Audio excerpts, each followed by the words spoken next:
नमस्कार, मैं हूं आपके साथ ज्योति कनौजिया। आइए रुक करते हैं फटाफट खबरों की ओर।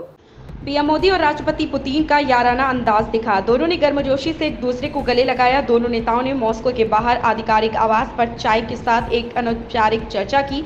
इस दौरान राष्ट्रपति पुतिन ने पीएम मोदी को इलेक्ट्रिक कार में भी घुमाया। प्रधानमंत्री नरेंद्र मोदी 2 दिवसीय दौरे पर रूस गए थे।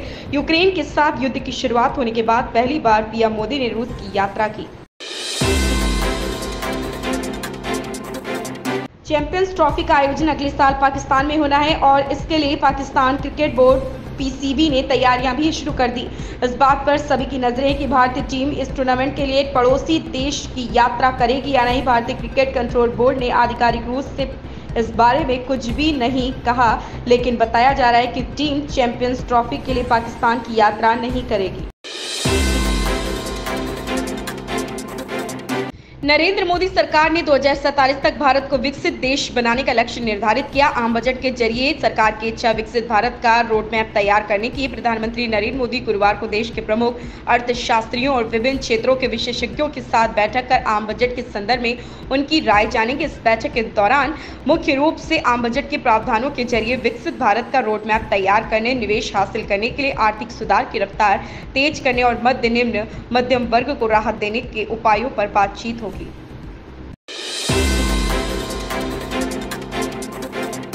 प्रदेश भाजपा अध्यक्ष वीरेंद्र सचदेवा ने दिल्ली सरकार पर जमकर हमला बोला। उन्होंने कहा कि समय रहते अतिरिक्त बिजली खरीदने का इंतजाम नहीं किया गया।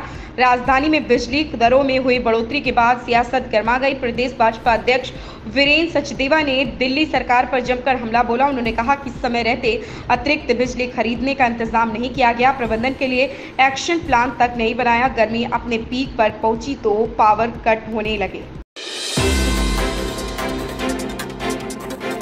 केजरीवाल के खिलाफ दायर आरोप पत्र में केंद्रीय जांच एजेंसी ने यह भी कहा कि आबकारी नीति संदर्भ में दिल्ली सरकार की ओर से गठित मंत्रियों का समूह एक दिखावा था। प्रवर्तन निदेशालय ने दावा किया कि दिल्ली के मुख्यमंत्री अरविंद केजरीवाल ने गोवा के लग्जरी होटल में रहकर शराब घोटाले से प्राप्त कथित 100 करोड़ रुपए के हिस्से का सीधा लाभ उठाया।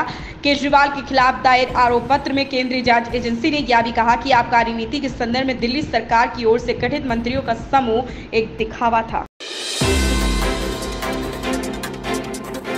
आंध्र प्रदेश के मुद्दे पर कांग्रेस ने केंद्र की मोदी सरकार पर तीखा हमला बोला। कांग्रेस महासचिव जयराम रमेश ने तंज कसते हुए लिखा कि मोदी सरकार अब बहुमत खोने के बाद शायद आंध्र प्रदेश पुनर्गठन कानून 2014 पर तेजी से काम करेगी। जयराम रमेश का यह बयान उन मीडिया रिपोर्ट्स के बाद सामने आया जिसमें दावा किया गया कि केंद्र सरकार ने राज्य सरकार के आंध्र प्रदेश में तेल रिफाइनरी और पेट्रोकेमिकल हब बनाने की मांग मान ली है और इसके लिए केंद्र सरकार राज्य में 60,000 करोड़ रुपए निवेश करेगी।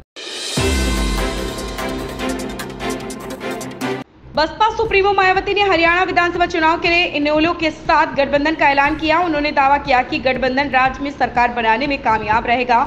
हरियाणा के विधानसभा चुनाव के लिए बहुजन समाज पार्टी ने इंडियन नेशनल लोकदल के साथ गठबंधन का ऐलान कर दिया।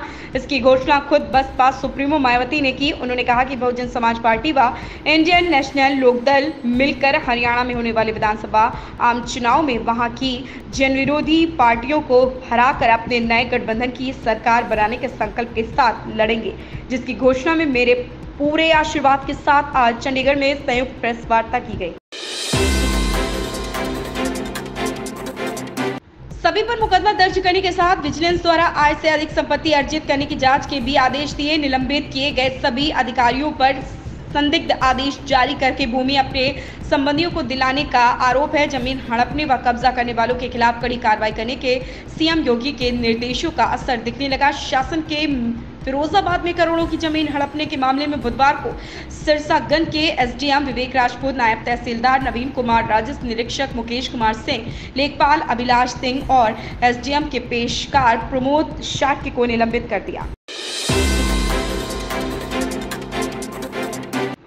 जडेजा ने हाल ही में संपन्न हुए टी20 विश्व कप के बाद टी20 अंतर्राष्ट्रीय से संन्यास लेने की घोषणा कर दी। सुंदर ने जिम्बाब्वे के खिलाफ तीसरे टी20 मैच में शानदार प्रदर्शन किया था, जिसके लिए उन्हें प्लेयर ऑफ द मैच का पुरस्कार दिया गया था। जडेजा ने हाल ही में संपन्न हुए T20 विश्व कप के बाद T20 अंतर्राष्ट्रीय से संन्यास लेने की घोषणा कर दी है। सुंदर ने साथ ही कहा कि उन्हें भारत की T20 टीम में स्पिन ऑलराउंडर की जगह के लिए दावा पेश करने के लिए अपना 100% देने की जरूरत है।